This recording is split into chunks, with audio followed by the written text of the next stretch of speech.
La théorie de l'étiquetage, c'est une façon de comprendre pourquoi les gens agissent d'une manière que la société juge mauvaise. Elle dit que lorsqu'une personne est étiquetée comme mauvaise ou criminelle, elle est plus susceptible d'agir de cette façon.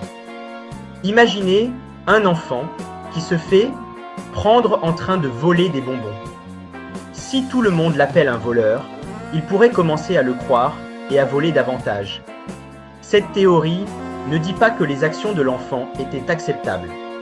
Au lieu de cela, elle se concentre sur la façon dont les étiquettes peuvent changer l'image que quelqu'un a de lui-même et ses actions futures. C'est comme une prophétie autoréalisatrice.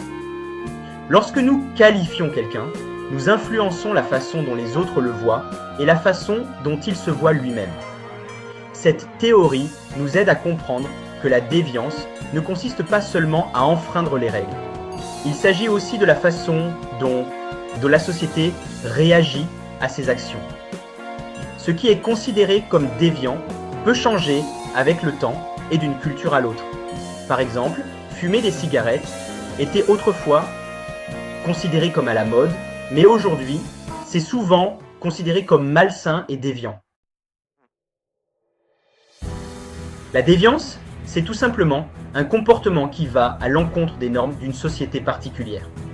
Les normes sont les règles non écrites qui guident notre comportement. Elles nous disent ce qui est considéré comme acceptable et inacceptable dans différentes situations. Par exemple, porter un pyjama à un entretien d'embauche serait considéré comme déviant dans la plupart des cultures occidentales. Cependant, il est important de se rappeler que les règles ne sont pas toutes justes ou équitables. Les groupes puissants de la société peuvent souvent décider de ce qui est considéré comme déviant. Cela signifie que les comportements qui menacent les intérêts des puissants sont plus susceptibles d'être qualifiés de déviants, même s'ils ne sont pas nuisibles.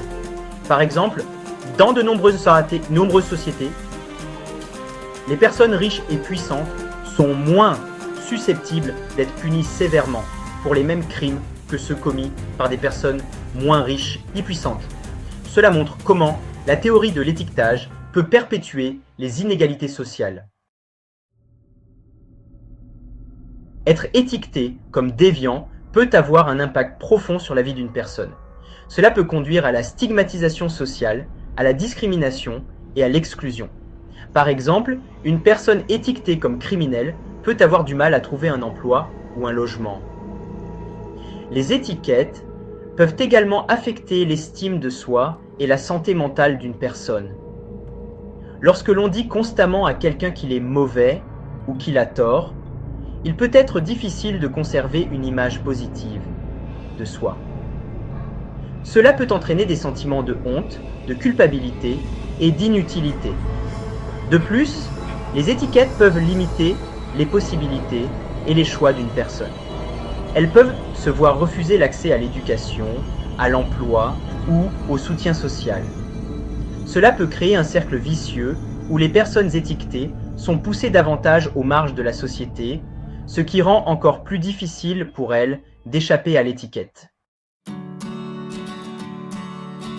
La théorie de l'étiquetage, ancrée dans le courant sociologique de l'interactionnisme symbolique, nous encourage à réfléchir de manière critique à la façon dont nous définissons et répondons à la déviance.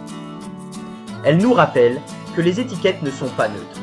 Elles ont des conséquences réelles sur la vie des gens. Au lieu de simplement étiqueter et punir les individus, nous devrions nous efforcer de comprendre les facteurs sociaux sous-jacents qui contribuent au comportement déviant. Il s'agit notamment de s'attaquer à des problèmes tels que la pauvreté, les inégalités et le manque d'accès à l'éducation et aux opportunités. En remettant en question les étiquettes et leurs conséquences, nous pouvons créer une société plus juste et plus équitable où chacun a la possibilité de réaliser son plein potentiel.